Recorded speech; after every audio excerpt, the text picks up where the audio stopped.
मध्य प्रदेश तक है। मध्य प्रदेश के करोड़ों लोगों की भरोसेमंद आवाज। मध्य प्रदेश तक न्यूज, खबर तो दिखेगी, अंजाम चाहे जो हो। स्वस्थ भारत मिशन के तहत अब तक हजारों लोगों का उपचार निःशुल्क करा चुकी मधुरिमा फाउंडेशन की फाउंडर डॉक्टर स्वप्ना वर्मा प्रधानमंत्री नरेंद्र मोदी से प्रेरित होकर मधुरिमा फाउंडेशन की संस्थापिका डॉक्टर स्वप्ना वर्मा घर घर कैंप लगाकर निःशुल्क उपचार कर रही हैं और स्वस्थ भारत के मिशन को आगे बढ़ा रही हैं।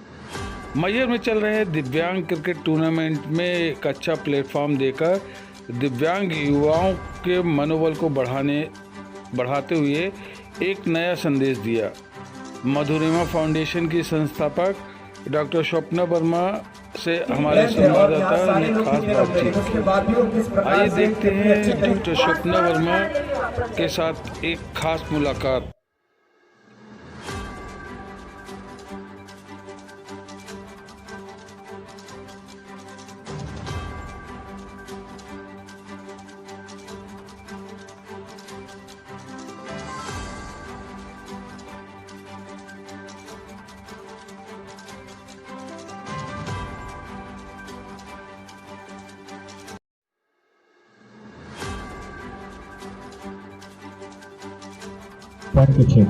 मधुरिमा सेवा संस्थान फाउंडेशन की फाउंडर डॉक्टर स्वप्ना वर्मा आजकल सामाजिक और राजनीतिक क्षेत्र में सतना लोकसभा पे अपना वर्चस्व बनाए हुए हैं। लगातार स्वप्ना वर्मा सामाजिक एक्टिविटीज़ में सक्रिय रहती हैं। आज हम स्वप्ना वर्मा से रूबरू हो रहे हैं और स्वप्ना वर्मा से जानेंगे कि वो किस तरह से इस मधुरिमा फाउंडेशन को लेकर कार्य कर रही हैं। मधुरिमा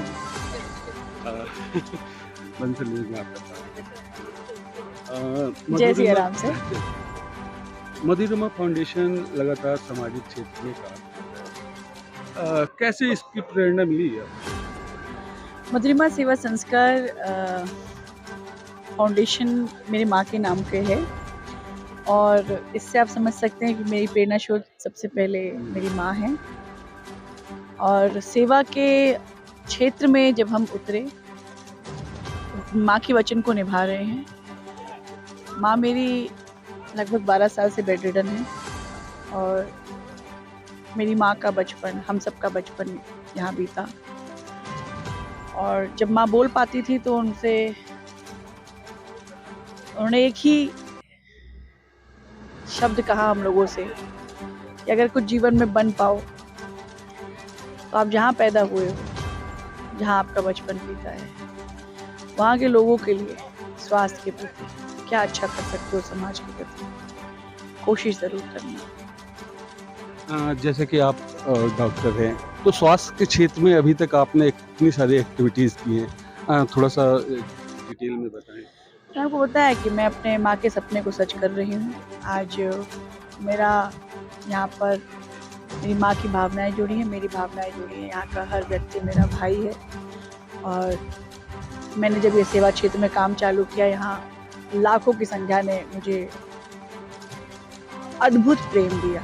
हर घर ने मुझे बेटी बनाया और सब ने अटूट समर्थन। आप देख सकते हैं कि मैहर, मैं सतना की बेटी हूँ लेकिन आज मैं मैहर में आके यहाँ पर राष्ट्रीय स्तर पर दिव्यांग एसोसिएशन हो रहा है, लेकिन मैहर की जनता ने भी अटूट प्रेम दिया। मैं उनका कैसे धन्यवाद करूँ मुझे नहीं पता है, लेकिन मैं बहुत कृतज्ञ हूँ मैहर की जनता के लिए। स्वास्थ्य के प्रति हमारे माननीय प्रधानमंत्री मोदी जी ने एक सपना दिखाया, वो मेरे आदर्श हैं। बीमारी मुक्त भारत मेरे दिल के बहुत करीब है, क्योंकि मेरी माँ की बीमारी अगर सही समय पे डायग्नोज हुई होती शायद आज फिजिकली ये कंडीशन ना हुई होती। इस बीमारी मुक्त भारत के सपने को साकार करने के लिए मैं जो छोटा सा योगदान दे सकती हूँ हमारे क्षेत्र से, वो मैं दे रही हूँ। हमारा डिजिटल हेल्थ कैंप है, ये थोड़ा अद्भुत है और थोड़ा अलग है। Door to door health screening का काम है। हेल्थ स्क्रीनिंग के दौरान हम ब्लड टेस्ट कलेक्ट करते हैं और आने वाली बीमारियों से लोगों को अवगत कराते हैं। समाज में सामाजिक लोगों से समर्थन से निःशुल्क उनको दवाइयाँ बंटवाते हैं। आयुष्मान भारत कार्ड के अंतर्गत उनको अवगत कराते हैं, उससे जितने भी लाभ मिल सकते हैं उनको दिलाते हैं, भर्ती कराते हैं, इलाज कराते हैं। जैसे कि मधुरिमा सेवा फाउंडेशन एम्बुलेंस भी प्रोवाइड करवा रही है, तो किस तरह से लोगों तक डोर टू डोर पहुंचने का काम कर रही है मधु? पिछले लगभग 1.5 सालों से लगभग अभी तक एक बड़ी मात्रा में इलाज दिया जा चुका है और कैंप निश्चित किए जाते हैं जनजातीय क्षेत्रों में जहां अवेयरनेस कम है, और उन्हीं क्षेत्रों में क्लिनिक भी स्थापित की गई है, जैसे मझगवा हो गया, नागौर की कुछ जगह हो गए, परसमनिया पहाड़ हो गए। तो यहाँ जाके हमारी पूरी डॉक्टर्स की टीम है और हमारी मोबाइल एम्बुलेंस है, डिजिटल मोबाइल एम्बुलेंस है। इसमें सबसे बड़े आधुनिक चीज़ है कि जितना भी डेटा कलेक्ट होता है वो एक सॉफ्टवेयर में जाता है और यहाँ पे जाके ना ही सिर्फ लोगों का इलाज होता है बल्कि उनको अवेयर कराया जाता है कि हेल्दी लाइफस्टाइल क्या है, सरकार की क्या स्कीमें हैं। आज आप कितना, मोदी जी ने इतना अद्भुत काम किया है, भारत में कोई कल्पना नहीं कर सकता था। आज से 20 साल 25 साल पहले आप कल्पना नहीं कर सकते थे कि 5 लाख रुपए का बीमा आपको मिल जाएगा। और बीमारी एक ऐसा चैप्टर है लाइफ का जो अगर किसी को हो जाए तो उसको मानसिक, शारीरिक और हर तरीके की स्थिति से तोड़ देती है। तो आज मोदी जी के चलते हमारे हर घर में 5 लाख रुपए का बीमा उपलब्ध है, किसी को चिंता करने की जरूरत नहीं। लेकिन क्या होता है कि कई बार लोग अवेयर नहीं है, खासकर जनजातीय क्षेत्रों में लोग उतना अवेयर नहीं होते हैं। तो हमारी संस्था वहाँ तक पहुँचती है, उनको ये अवेयरनेस देती है। भारत सरकार की इतनी अद्भुत स्कीमें हैं जिसका लाभ उनको उठाना चाहिए, उससे उनको अवगत कराती है। और हमारी संस्था के माध्यम से जो स्वास्थ्य परीक्षण हो सकता है, दवाइयाँ हो सकती हैं, एक अच्छी हेल्दी लाइफस्टाइल की ट्रेनिंग हो सकती है, वो हम देते हैं। और ये पूरा प्रकरण, पूरा प्रकल्प एक सॉफ्टवेयर के अंतर्गत होता है। जैसे कि आप मोदी जी से इंस्पायर हैं, मोदी जी का एक सपना है कि बीमारी मुक्त भारत हो। उस सपने के तहत आपने कई राज्यों में भी काम किया है। अब सतना ज़िले में प्रॉपर आप काम कर रही हैं। सतना का कुछ ऐसा क्षेत्र है जो कुष्ठ बच्चों के लिए, कुष्ठ रोगों के लिए एक नर्क सी जिंदगी हो रही है, उधर पे कुछ आपने ऐसा किया है कि ऐसा क्षेत्र कोई बचा है कि जहाँ ज़िंदगी अच्छी नहीं है? क्योंकि मुझे जहाँ तक मैंने देखा है कि ज़िंदगी अच्छी है, दिक्कत उनकी समझ की है, अवेयरनेस की है। तो उस क्षेत्रों में मैंने आपसे बताया, हम परसमनिया पहाड़ जा रहे हैं, बराबटिया, मझगवा में, यही सब क्षेत्र है हमारे काम करने का, हम यहीं जाके काम करते हैं। तो हाँ, जब हम वहाँ जाते हैं तो उनको वो सबसे पहले धन्यवाद करना चाहती है मोदी जी का कि हाँ, उन्होंने सब कुछ पाया उनके लिए। हाँ, स्वास्थ्य के प्रति अब जागरूकता जगाने की ज़रूरत है, जो सिर्फ सरकार ही नहीं कर सकती, हम सब नागरिकों के भी दायित्व है कि हम सबको आगे बढ़ के अपने समाज का सुधार करना है। ऐसे लोग जो अवेयर नहीं है उनको अवेयर कराने का हमारी भी जिम्मेदारी है, उस नाते हम सब काम कर रहे हैं। जैसे कि आप एक महिला हैं, आप एक स्वास्थ्य संस्था चला रही हैं, मधुरिमा फाउंडेशन। महिलाओं के प्रति क्या उसका स्वावलंबन का आपके पास कोई योजना है? कैसे उनको स्वावलंबन बनाने की कोशिश? मैं आपको ये बात बताना चाहूँगी, बहुत ही दिल से जुड़ा हुआ सवाल आपने मुझसे पूछा कि मैं जब अपने क्षेत्र की महिलाओं से मिली, आप विश्वास नहीं करेंगे कि मुझे लगा मुझे इनसे सीखने की जरूरत है। इतनी गौरवशाली हैं हमारी इस क्षेत्र की महिलाएं, और इस क्षेत्र की क्या, हमारी भारत की सारी महिलाएं, हमारे विश्व की सारी महिलाएं। इतना संयम है उनके अंदर, इतनी सहजता है उनके अंदर कि हमारी महिलाओं से स्वरोजगार के लिए, स्वावलंबन के लिए जब हमारी बैठकें होती हैं तो मैं उनको क्या सिखाऊंगी, मैं उनसे कुछ सीख के आती हूँ। हाँ, लेकिन एक अलग अलग जगह पे काम करने के बाद, आज जो एक्सपीरियंस लेने के बाद, हर तरह का जो नॉलेज मैं अपने क्षेत्र में ला सकती हूँ महिलाओं के लिए, उसको मैं लगी हूँ लाने में। और महिलाएं पूर्ण रूप से हमारे साथ हैं और मैं उनके साथ बहुत ही गौरवशाली महसूस करती हूँ। मैम, जैसे कि अब पॉलिटिकल पे आते हैं यहाँ पर, आप प्रदेश कार्य समिति की सदस्य बनाई गई भाजपा से। अब कयास लगाया जा रहे हैं कि आप हो सकता है लोकसभा का भी चुनाव ट्रिगर करें। क्या राजनीतिक परिदृश्य में क्या आपको संभावनाएं देखते हैं? देखिए, मैं प्रदेश कार्यकारिणी सदस्य हूँ और एक छोटी सी कार्यकर्ता हूँ भारतीय जनता पार्टी की। भारतीय जनता पार्टी मेरा परिवार है और मुझे नहीं पता है आगे क्या है, कल क्या होगा, मुझे ये भी नहीं पता है। मैं यहाँ पे अपना काम करने आई हूँ और अपना काम कर रही हूँ। मुझे जो भी आदेश दिए जाएंगे मैं उसको सच्चे मन से निभाऊंगी। पिछले बीते दिनों में विधानसभा चुनाव थे, तब भी ये सवाल उठते थे, लेकिन तब भी मैंने लोगों से कहा कि मेरा कोई दावा नहीं है किसी भी चीज़ के लिए।